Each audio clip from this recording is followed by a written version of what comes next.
전도서 7장 13절에서 14절 성경과 스크린 보고 함께 합독하겠습니다. 시작. 하나님께서 행하시는 일을 보라. 하나님께서 굽게 하시는 것을 누가 능히 곧게 하겠느냐. 형통한 날에는 기뻐하고 곤고한 날에는 되돌아보아라.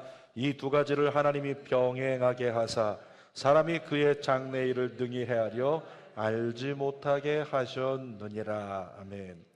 12월 마지막 달입니다. 2024년 오늘 12월 첫 주일 전도서 7장 13절에서 14절 말씀을 가지고 견디기 힘드십니까? 같이 해볼까요?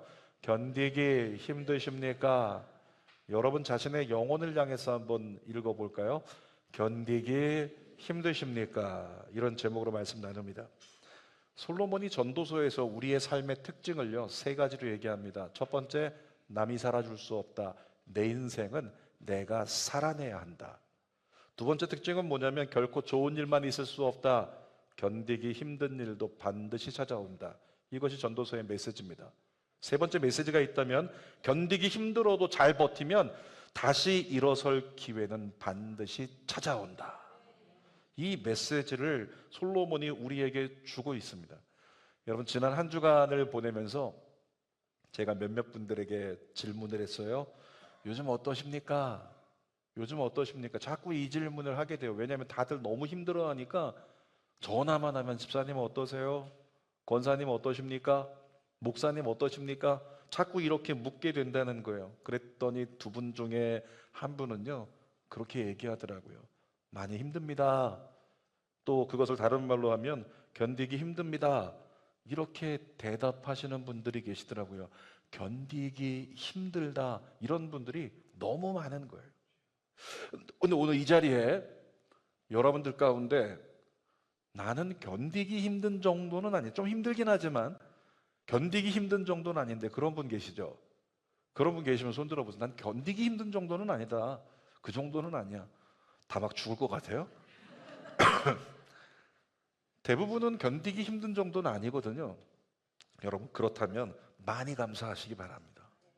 많이 감사하시고 12월 22일에요 다 나와서 하나님께 감사 찬양 예물 드리세요. 정말 하나님께 감사하다면 라디오 프로그램에서 상담학 교수가 나왔는데 전화 사연 받고 상담 잠깐 해주시는 거예요. 근데 어떤 아주머니께서 전화하셨는데 얘기하는 거죠. 교수님, 저희 남편이 요즘 자꾸 힘들어서 자꾸 술만 먹으면 죽고 싶다고 합니다. 나 죽고 싶다, 죽어버리고 싶다. 자꾸 남편이 그렇게 얘기를 한다는 거예요. 제가 어떻게 하면 좋겠습니까?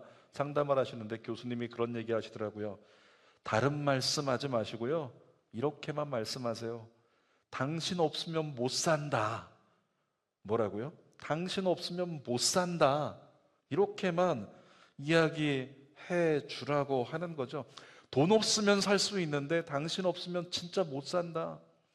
몇몇 분들은 일부 때도 그랬는데 표정이 아니 돈 없으면 진짜 안 된다. 그게 더 중요하다. 이런 표정도 있어. 근데 아무튼 남편들에게 뭐라고 남편이 죽고 싶다 나 힘들어서 죽고 싶다 이렇게 얘기하면 당신 없으면 못 산다 이렇게 얘기해 주면요 그 마음이 좀 달래질 거라는 거예요. 뿐만 아니라 달래진 마음으로 남편이 조금 버틸 텐데 조금씩 버티다 보면 다시 일어설 기회는 반드시 찾아온다. 이렇게 이야기를 하는 거죠. 여러분 주는 교회 성도님들 중에서도 편차는 있겠지만 견디기 힘든 분들도 몇몇 분 계실 겁니다. 그분들에게 전합니다. 하나님 나라에 집사님이 필요합니다. 하나님 나라에 권사님이 필요합니다. 주는 교회에도 당신 없으면 안 됩니다. 힘을 내시기를 바랍니다. 여러분 오늘이라는 시간이 견디기 버겁고 힘들다고 여겨지시는 분들이 계시다면 그분들을 위해서 오늘 주님이 하실 말씀을 제 설교를 대신해서 하시는 것 같아요. 세 가지 나눌 텐데요. 첫 번째는 이 곤고한 날, 이 고난의 날이 어디서 왔을까? 성경은 얘기합니다. 전도서 7장 13절 하나님께서 행하시는 일을 보라. 하나님께서 굽게 하신 것을 누가 능히 곧게 하겠느냐? 여러분 펜을 들고 언더라인 한다면 하나님께서 굽게 하신 것 여기다 밑줄 치는 거예요. 누가 굽게 하셨다고요? 하나님께서. 우리 일반적으로 잘 되는 길은 고든 길 얘기합니다. 고든 길이면 잘 되는 길이에요. 근데 이 굽은 길은 돌아가는 길이라, 굽은 길 얘기하면 그건 안 되는 길이고 그건 힘든 길이고 그건 어려운 길이다, 이렇게 생각을 한단 말이죠. 근데 전도서에서 뭐라고 써 있어요? 누가 그 굽은 길을 누가 열었다고요? 하나님께서 그 앞길을 굽게 하신다면 그럴 때가 있는데 그걸 누가 곧게 할 수 있겠느냐, 이런 얘기를 하고 있는 거죠. 솔로몬을 통해서 하나님 말씀하십니다. 우리 하나님은 때때로 의도적으로 우리로 하여금 굽은 길을 가게 하신다는 거예요. 전도서 7장 14절도 한번 읽어볼게요. 시작. 형통한 날에는 기뻐하고 곤고한 날에는 되돌아보아라. 이 두 가지를 하나님이 병행하게 하사 사람이 그의 장래일을 능히 헤아려 알지 못하게 하셨느니라. 여러분 14절 말씀을요, 현대인의 성경으로 한번 읽어볼게요. 시작. 일이 잘 되어갈 때는 기뻐하고 어려움을 당할 때는 뭐 하라고요? 어려움 당할 때는 생각하라고요. 생각하라고요. 계속 읽어보겠습니다. 하나님은 행복도 주시고 고난도 주심으로 다음에 무슨 일이 일어날지 사람은 알 수가 없다. 이렇게 끝나버리면 어떤 사람은 이런 질문을 할지 몰라요. 왜 하나님이, 좋으신 하나님이 자기 백성에게 왜 고난을 주십니까? 여러분 오해하지 마세요. 하나님은 고난을 주시지 않아요. 천지를 창조하실 때도 빛을 창조하셨지만 어둠은 창조하지 않으셨어요. 그런데 어떤 섭리가 있는 거냐면, 인간이 죄를 짓고 저 에덴에서 쫓겨났을 때부터 여자도 수고해야 되고 남자도 수고해야 되고, 다시 말하면 고통이 다가왔다는 거죠, 인류 전체에. 그런데 고통스러운 것이 당연한 인류에게 하나님께서 긍휼을 베푸시사 주님의 손으로 잡아주시니까 우리가 넉넉히 이겨내고 살고 있는 거예요. 근데 어느 날 하나님이 잡아주신 손을 잠시 놔버린다면 그때 우리가 고난과 고통 속에 무방비 상태로 노출되면서 그 고난이 체감이 되는 거죠. 하나님이 주신 게 아니라 이제까지 은혜로 붙잡아 주셨는데 어떤 의도를 가지고 잠깐 놓아버렸을 때, 그때 우리가 현실이라고 하는 고난을 온 몸으로 온 마음으로 겪게 된다라는 거예요. 여러분, 우리는 나름대로 기도에 대해서 일관성을 가지고 있습니다. 여러분이 어떤 기도의 일관성을 가지고 있는지 들어보세요. 우리의 기도의 일관성, 많이 기도하지 않습니다. 일관되게 많이 기도하지 않아요. 일관성이 있어요. 예나 지금이나 많이 기도하지 않는다. 우리의 일관성. 두 번째 일관성은 뭐냐면, 기도할 때 항상 한 방향으로만 기도한다는 거죠. 잘 되게 하여 주옵소서, 잘 되게 하여 주옵소서. 이 기도만 하지 누군가 안 되게 하여 주옵소서 이런 기도하는 사람이 있습니까? 없습니다. 다 무조건 잘 되게 해주세요, 한 방향으로만 기도하는 일관성을 가지고 있다는 거예요. 우리 오해 말아야 되는데, 여러분, 하나님은 무조건 잘 되게만 해주시는 분은 아닙니다. 정확히 말하면 우리 하나님은 곤고한 날을 잘 버티게 하셔서 결국엔 형통한 날에 이르게 하시는 분이 우리 하나님이세요. 여러분, 신앙의 힘을 구별하세요. 신앙의 힘은 잘 되게 하는 것이 신앙의 힘이 아니고요, 잘 버티게 하는 것이 신앙의 힘입니다. 뭐라고요? 잘 되게 하는 게 신앙의 힘이 아니에요. 아니, 목사님 교회 처음 왔을 때는 저 분명히 들었습니다. 교회 나오면 잘 된다고. 왜 그런 얘기하는 거예요? 교회 나오면 잘 된다, 기도하면 다 된다, 이런 얘기는 사실은 초신자들, 새신자들을 세상 표현으로 쓰면 꼬셔서 교회 정착시키려고, 그래서 하는 얘기지. 기도한다고 다 잘 되나요? 교회 나온다고 다 잘 됩니까? 아닌 증거가 여러분들이잖아요. 아니거든요. 그러니까 신앙의 힘은 뭐냐면 잘 되게 하는 게 아니고요, 잘 버티게 하는 것. 여러분에게 그 신앙의 힘이 누려질지어다. 오늘을 버텨내면 그 가운데 하나님이 형통한 내일을 허락해 주시는 거죠. 다윗도요, 힘들었지만 도망자 시절에 광야를 잘 버텨냈습니다. 욥도 힘들었지만 고통을 잘 버텨냈습니다. 절망을 버텨냈어요. 다니엘도 포로로 끌려가서 힘들었지만 죽음의 위협 앞에서 잘 버텨냈습니다. 그랬더니 어떻게 됐어요? 오늘날 우리가 이야기할 때마다 다윗을 얘기하고 또 욥을 얘기하고 다니엘을 얘기하면서 위대한 도전의 역사의 선구자가 되었잖아요. 디모데전서 4장 4절 말씀을 읽어볼게요. 시작. 하나님이 지으신 모든 것이 선하며, 잠깐만요, 이 하나님이 지으신 모든 것 속에 뭐가 들어있어요? 가로 열고 곧은 길, 굽은 길, 다 들어있는 거예요. 그러니까 형통한 날, 곤고한 날 다 들어있는 거죠. 이 두 가지가 하나님 안에서 우리에게 오는데 이 얘기죠. 다시 한번 읽어봅시다.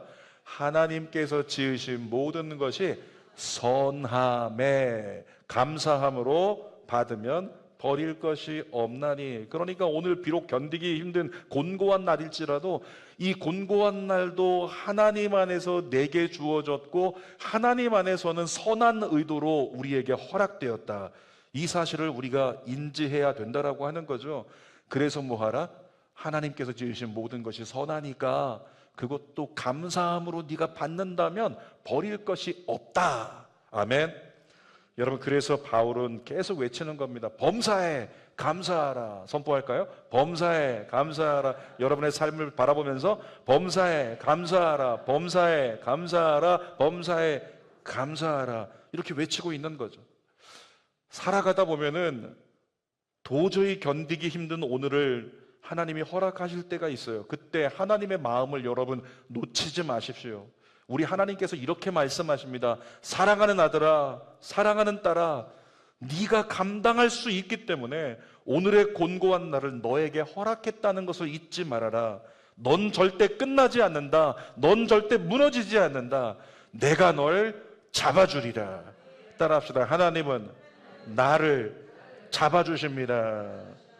자, 두 번째, 하나님께서 우리에게 묵상하게 하십니다. 곤고한 날을 우리에게 주신 이유가 무엇인가? 전도서 7장 14절 상반절 읽어볼게요. 형통한 날에는 기뻐하고 곤고한 날에는 되돌아보아. 곤고한 날에 뭐 하라고 합니까? 되돌아보래요. 다른 말로 하면 되돌아볼 기회를 주시려고 곤고한 날 주셨다는 거예요. 현대인의 성경으로 다시 읽어볼게요. 시작. 일이 잘 되어갈 때는 기뻐하고 어려움을 당할 때는 생각하라.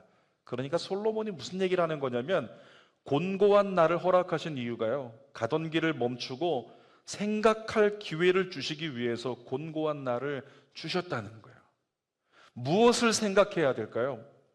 어디서부터 문제가 생길 것일까? 내가 하나님과의 관계 괜찮은가?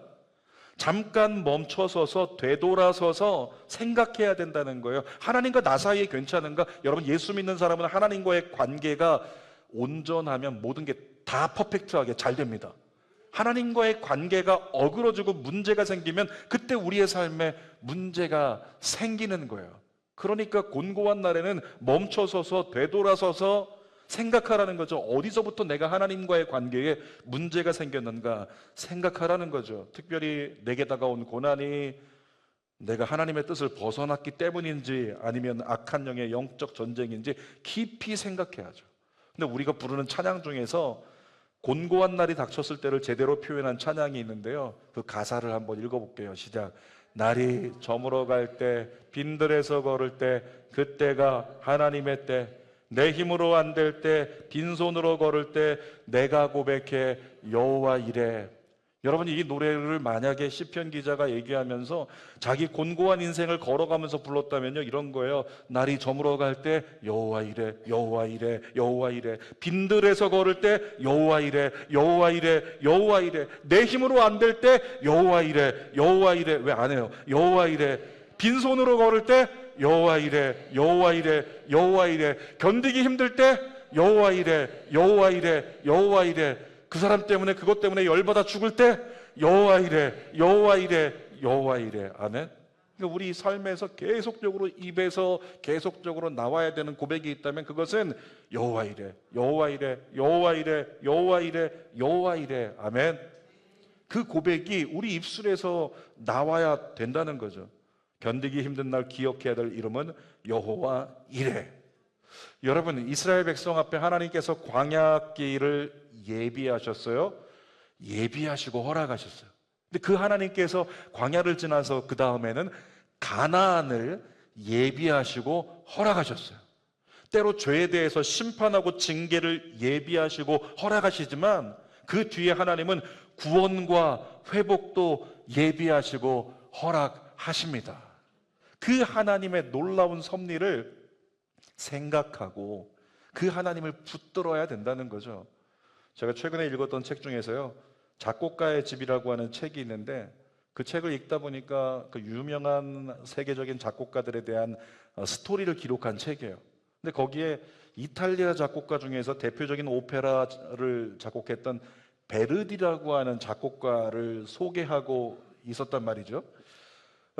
베르디가 쓴 주요 작품이 뭐냐면 라트라비아타, 리골레토 뭐 유명한 작품들이 더 많이 있었어요. 그러니까 세상은 베르디를 생각할 때 야, 이탈리아의 위대한 작곡가 그렇게 기억을 한다는 거예요. 근데 그 베르디의 삶 속을 들여다보니까 그 삶은 정말 처절한 아픔과 견디기 힘든 광야 시절이 그에게 있었던 거예요. 베르디가 30대 때 결혼을 했거든요. 결혼해가지고 첫째를 낳는데 딸이었어요.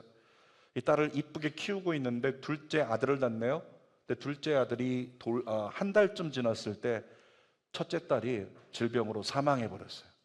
그러니까 그것 때문에 너무 가슴이 아팠는데 둘째 아들이 있으니까 그래도 견디잖아요. 이 둘째 키우면서 돌잔치를 맞이했겠죠. 근데 1년 지났을 때 아들이 죽어버렸어요. 그 아들이 죽고 나서 아내와 함께 너무나 마음이 상심하고 힘들어하는데 끙끙 앓던 아내가 1년 뒤에 또 아내도 죽어버렸어요.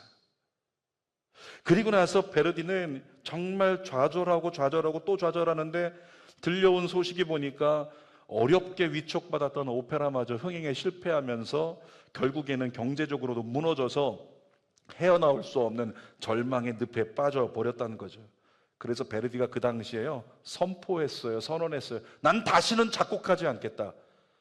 이렇게 끝나버렸다면 그는 그냥 무명의 사람으로 역사의 뒤안길로 사라져버렸을 거예요. 모든 걸 포기하고 난 작곡하지 않을 거야. 침대에 누워만 있었는데 여러분 잘 들어보세요.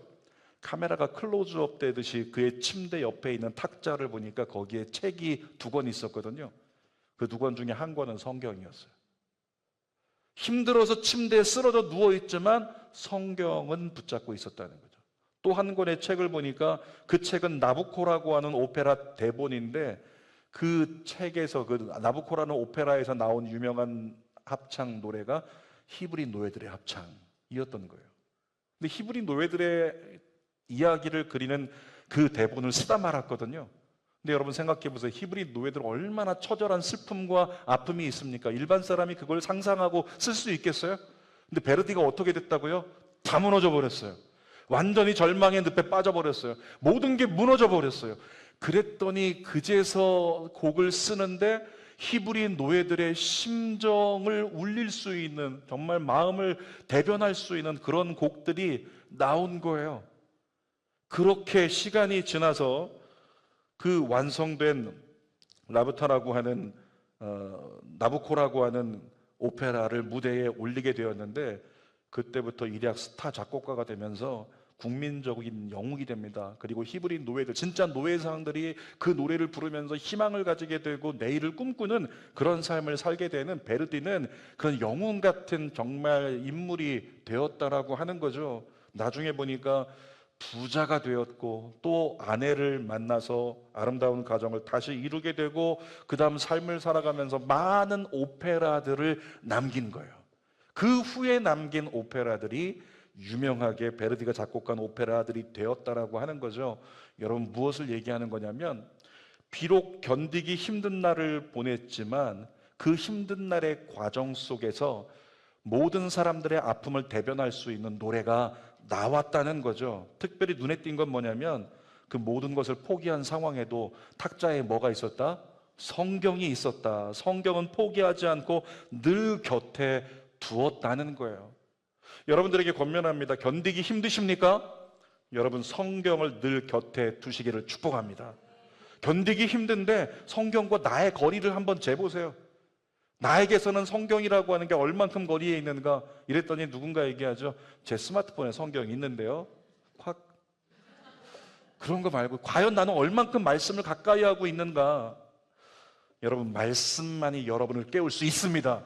말씀만이 여러분을 살릴 수 있습니다. 오랜만에 한번 해볼까요? 문제 있어? 아니 교회 이렇게 오랜만에 오신 분들이 들으면 이게 뭐 하는 건가 몇 사람이서 그럴 거 아니에요. 외치십시오. 문제 있어? 뭐라고요? 기도해. 기도하면 돼. 근데 기도하려면 어디로 가야 돼요? 기도하려면 교회 가야 돼요. 나 집에서도 기도할 수 있습니다. 저 사업장에서도 기도할 수 있는데요. 웃기는 소리 하지 말라 그래요. 여러분 가끔씩 진짜 힘들어서 집에서 기도하면서 주님 만나는 사람 있어요? 대부분의 사람은 집에서 기도 안 된다니까요. 대부분의 사람은 다른 곳에서 기도 안 된다니까요. 성전에 나와야 기도 된다는 거죠. 집에서 책을 열심히 읽어보려고 해요. 사무실에서 열심히 책을 읽어보려고 합니다. 읽히지 않습니다. 그런데 어디 가면 책 잘 읽힐까요? 도서관에 가면, 도서관, 이 장기 도서관도 있고 많이 있잖아요. 도서관에 딱 가서 앉으면 주변에 모든 사람들이 책을 읽고 있네요. 책 삼매경에 빠져서 그때부터 독서가 되는 거예요. 마찬가지입니다. 기도하려면 하나님의 전으로 나와야 돼요. 성경 말씀 읽어볼게요. 이사야 56장 7절 시작. 내가 곧 그들을 나의 성산으로 인도하여 기도하는 내 집에서 그들을 기쁘게 할 것이며. 잠깐만요. 뭐라고 써 있어요? 기도하는 내 집에서 하나님께서 어떻게 하신다고요? 내가 그들을 기쁘게 할 것이다. 누구를? 뭐 하는 자를? 기도하는 자를, 내게 엎드려 구하는 자를, 내 앞에 나오는 자를 내가 기쁘게 해줄 거야. 성경은 언약하고 있잖아요. 그 법칙을 따라가면 내 안에 기쁨을 회복할 수 있는 거예요. 오늘 제목이 뭐였죠? 견디기 힘드십니까? 이거잖아요. 요즘 많이 힘들다고 하잖아요. 주변에 있는 분들 보세요. 얼굴이 다 누렇게 떴잖아요. 누렇게 떠서 눈이 팅팅해가지고 막 다 떠 있잖아요. 여러분 근데 뭐라고요? 그러니까 예배를 드리면 기쁨이 있어야 되는데 우리가 무언가 이 눌려가지고 기쁨을 찾지 못한다. 성경은 뭐라고 써 있어요? 내 집에 나와서 기도하면 내가 그들을 기쁘게 하리라. 하나님으로 말미암아 회복되는 희락을 경험하시길 축복합니다. 계속 읽어볼게요. 그들의 번제와 희생을 나의 제단에서 기꺼이 받게 되리니 이는 내 집은 만민이 기도하는 집이라 일컬음이 될 것입니다. 여러분 교회를 교회답게 쓰고자 한다면 교회에 나와서 기도하십시오. 그러면 교회가 교회답게 여러분에게 역할을 감당하는 겁니다. 하나님 앞에 머물 때 하나님이 곤고함에서 우리를 건져주시고 기쁨을 회복시켜 주실 줄 믿습니다. 마지막 세 번째, 우리가 선택해야 될 유일한 길을 하나님께서 우리에게 말씀해 주십니다. 요한계시록 2장에 보면 에베소 교회가 책망받는 장면이 나오는데요, 우리가 선택해야 될 길이 무엇인지 분명히 보여줍니다. 요한계시록 2장 5절 큰 소리로 읽어보겠습니다. 시작. 그러므로 어디서 떨어졌는지를 생각하고, 그 다음 네 글자 뭐예요? 회개하여, 그 다음 처음 행위를 가지라. 뭐라고요? 어디서 떨어졌는지를 생각하고, 잘 기억하세요. 어디서 떨어졌는지를 생각하고 처음 행위를 가져야 해.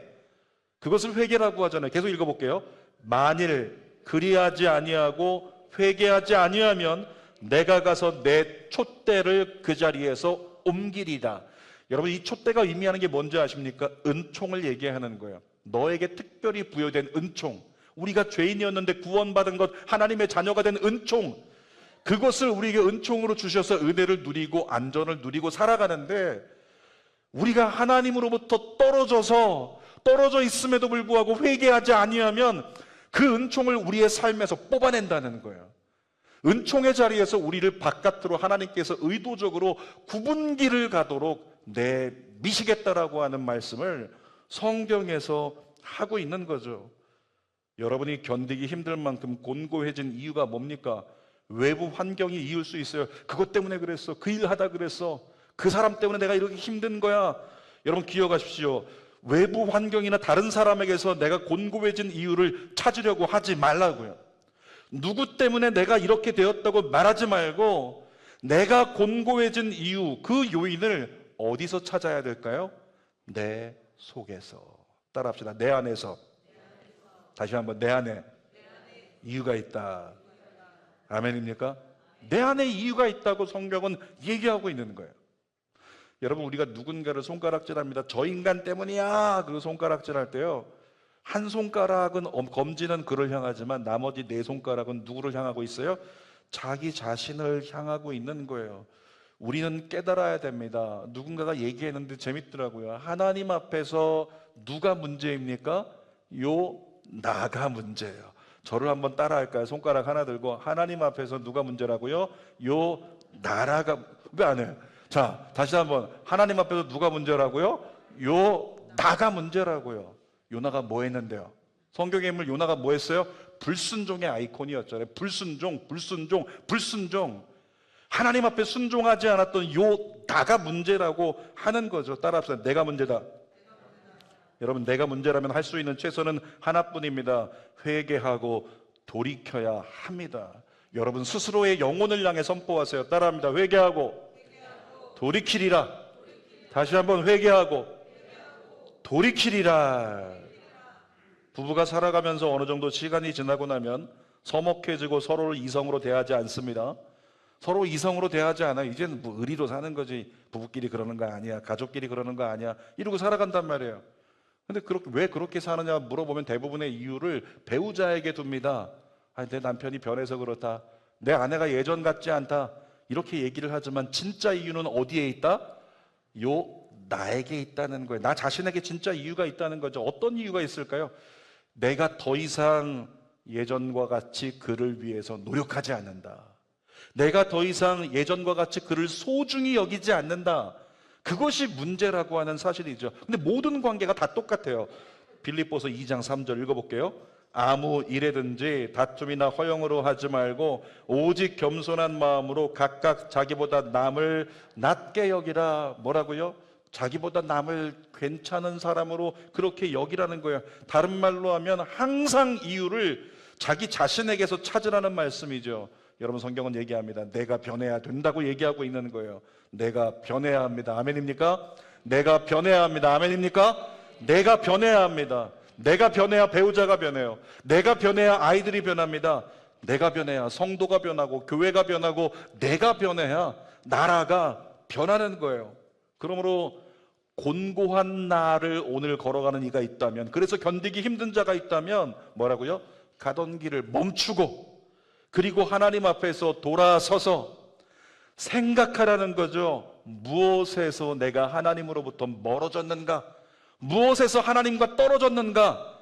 내가 그러면 이제 무엇에서 돌아서야 하는가 생각하고 돌아설 수 있는 회개, 이것이 우리의 최선이라는 사실을 여러분 마음 깊이 새기고 2024년 마지막 달을 보낼 수 있기를 축복합니다.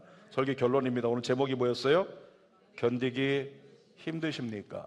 여러분, 오늘 견디기 힘들 만큼 곤고하다고 너무 실망하거나 너무 조급해하지 않기를 바랍니다. 이런 얘기합니다.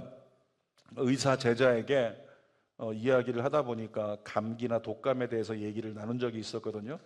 감기 요즘에 너무 독하다. 독감이 너무 독해.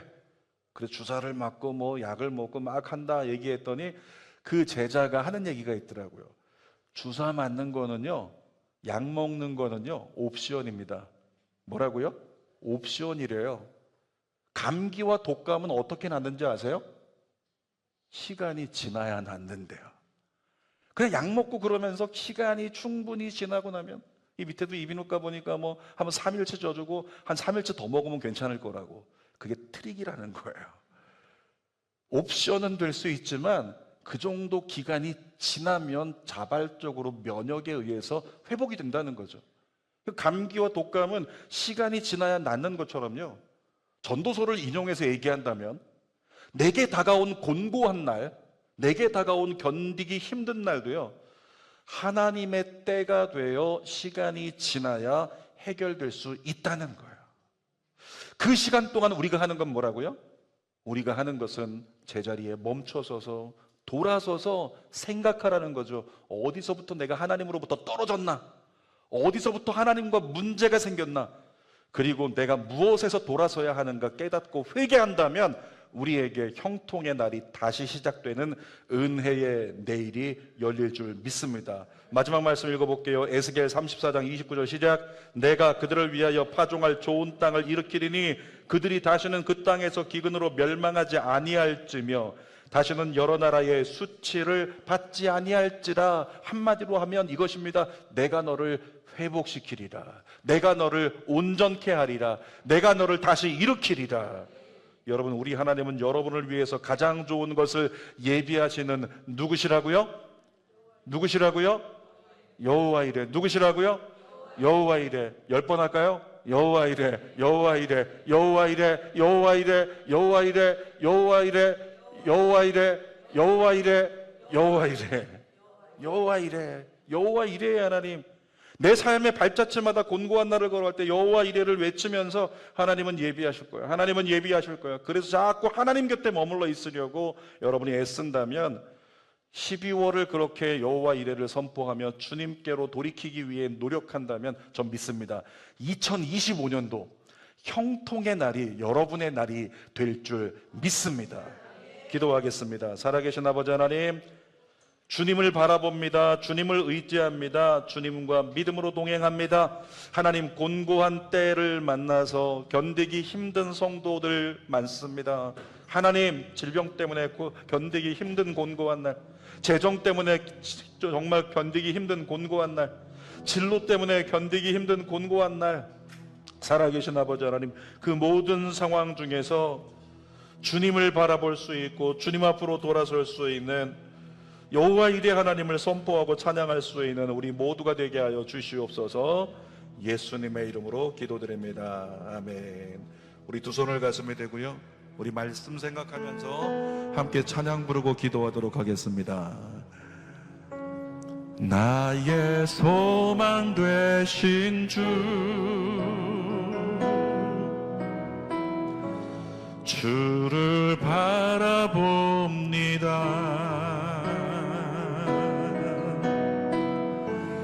다시 오실 나의 왕 예수, 주를 기다립니다. 다시 한번 고백합니다. 나의 소망 되신 주, 나의 소망 되신 주, 주를 바라봅니다.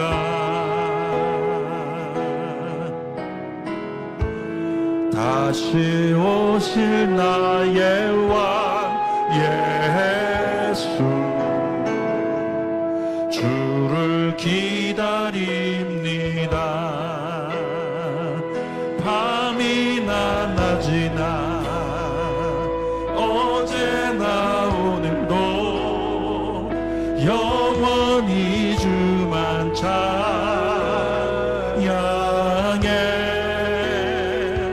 괴롭고 슬플 때 낭만하여 넘어져도 언제나 주만 찬양하겠네. 밤이나 낮이나 밤이나 낮이나 어제나 오늘도 영원히 주만 찬양해. 여호와 이레 괴롭고 슬플 때 낭망하여 넘어져도 언제나 주만 찬양하. 한 번 더 하나님께 마음을 두며